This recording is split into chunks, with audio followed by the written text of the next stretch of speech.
estaba terminando mi jornada dominguera de limpieza y me tropecé con este ejemplar de una revista llamada Meridianito, que leía yo cuando era chamo. Me la obsequió mi novia, que estaba también haciendo limpieza en su casa hace unas semanas, y me regaló unos ejemplares de Meridianito. Y lo que es la sincronicidad junguiana, este específico ejemplar de los muchísimos que emitió Meridianito, este es el número 227. O sea que a este momento habían 227 meridianitos. Y ese, casualmente, sobre el descubrimiento de América, me hizo recordar un par de historias con las que yo puedo diferenciar lo que es dejar huella o dejar marcas. Yo desde muy chamo, desde muy joven, siempre me ha gustado estudiar, leer, investigar. Y recuerdo que siempre, cuando me mandaban a hacer algún trabajo en el colegio desde muy chamo, me gustaba siempre dar muchísimo más de lo que se me pedía. Entonces llegó el 12 de octubre y por supuesto nos mandaron a hacer el típico trabajo para entregar sobre el 12 de octubre, que era básicamente responder las tres preguntas que aparecían en mi libro integral, en un libro integral, de esos libros que eran gruesos y tenían 5 materias.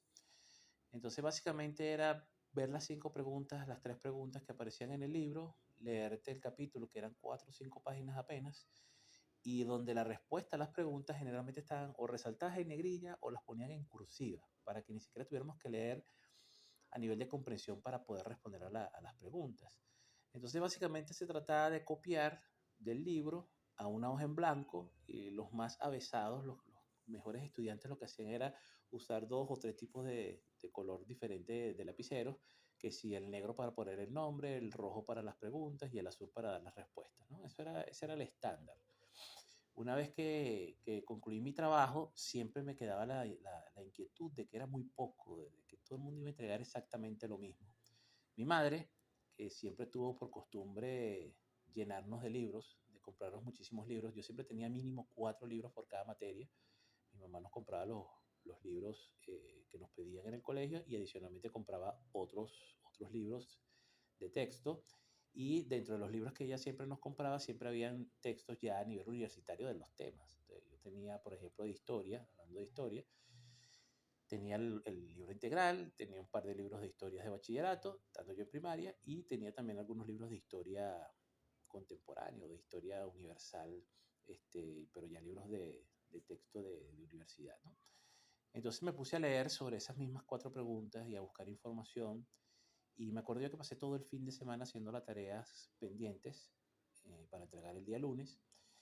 Y hice por la parte de atrás de la hoja en blanco, hice 3 cuartos de cuartilla, o sea, casi el folio completo de una pequeña disertación, me imagino de un niño de 10 años, no sé qué tanta disertación fue. Y entregué, me acuerdo yo, mi trabajo con toda la emoción y con todo el orgullo del mundo. Ese día también teníamos que entregar unos ejercicios de matemática, unas verificaciones, no me acuerdo si estamos viendo números binarios, no me acuerdo. Lo cierto es que esperé más de una semana para recibir las notas, las calificaciones de esos trabajos. Cuando recibo el de historia, sobre el 12 de octubre, la maestra me puso felicitaciones, 15 puntos. Y me di cuenta que el 15 era como el promedio de los alumnos buenos para esa profesora y que casualmente las niñas sacaban más, sacaban 17, sacaban 18. Y cuando yo me le acerco a la profesora para preguntarle el porqué de la nota, me dice que de qué me quejaba si había sacado 15, que era lo que sacaban los buenos alumnos con ella. Le pregunté por qué a las niñas, si básicamente era el mismo trabajo, porque lo que hacíamos era copiar las preguntas y las respuestas en la hoja. Me dijo porque era más bonito, porque usaban en vez de un color usaban 3, y esa fue la razón. Por la parte de atrás de la hoja, donde yo había hecho mi pequeña disertación, lo único que tenía era una X en rojo, ¿ok? Y le pregunté a la profesora qué significaba esa X en rojo. Y me dijo, no, no significa nada, sencillamente que eso no fue lo que yo te mandé, no sé para qué lo hiciste. Yo le dije que había hecho una pequeña investigación, de hecho había colocado al pie los libros de los cuales había sacado la información, y la profesora molesta me ve fijamente a los ojos y me dice, Jimmy, ya basta, haz lo que se te pide y más nada, no me generes más trabajo, limítate a dar lo que te piden. Yo quedé casi traumatizado, pensando en que ciertamente como que no valía la pena, porque mientras mis compañeritos, mis amiguitos habían pasado el fin de semana jugando Nintendo, yo había pasado el fin de semana leyendo y estudiando y tratando de entregar un trabajo de alta calidad. Y casi que le hago caso a la profesora y me decía, bueno, Jimmy, o sea, relájate, bájale dos y cumple con lo que se te pide y ya. Pero casualmente ese mismo día, el profesor de matemáticas me entregó mis comprobaciones que habíamos hecho el fin de semana y el profesor me había puesto 21. La nota máxima probatoria en mi época de estudio era del 0 al 20, necesitabas 10 para pasar. Y este profesor me coloca felicitaciones y me puso 21. Yo me le acerco a este profesor, que de él sí me acuerdo su nombre, Francisco Arias, y le pregunté cómo podía yo sacar 21 si la nota máxima era 20. Y él me dijo, bueno, Jimmy, lo que pasa es que el 20 es para aquellos que pudieron cumplir, ¿okay?, con poder validar o poder verificar lo que yo les había mandado. Y tú no solo hiciste eso, sino que buscaste otras maneras de verificar, por supuesto, de matemáticas más avanzadas. Y aun y cuando los hice mal, por cierto, quiero aclarar de que hice el intento y por supuesto eran matemáticas avanzadas que un niño de 10, no sé, 11 años no podía llegar.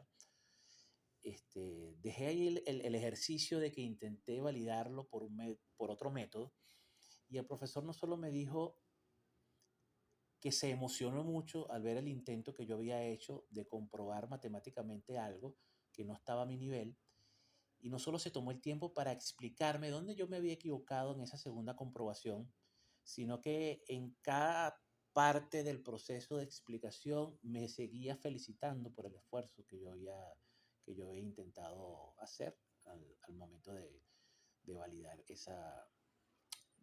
eso que estaba haciendo a nivel de matemáticas. Ese mismo día, mis líderes, yo tuve dos grandes lecciones, ¿ok? La lección de cómo puedes dejar marca en una persona y cómo puedes dejar una huella. La primera profesora, la de historia, me pudo haber dejado una marca que me hubiese podido transformar en un mediocre, porque a la edad que yo tenía no tenía suficientes recursos emocionales como para poder metabolizar bien esa experiencia. Pero luego el profesor Francisco Arias dejó una huella en mí que ha trascendido en muchísimos aspectos de mi vida y ese profesor ni siquiera lo sabe. Líderes, seamos de esas personas que ayude a otro a trascender, que nuestro contacto con las personas sea para dejar una huella en sus vidas y no una marca. Estamos aquí para trascender y ayudar a otros a trascender. Feliz domingo.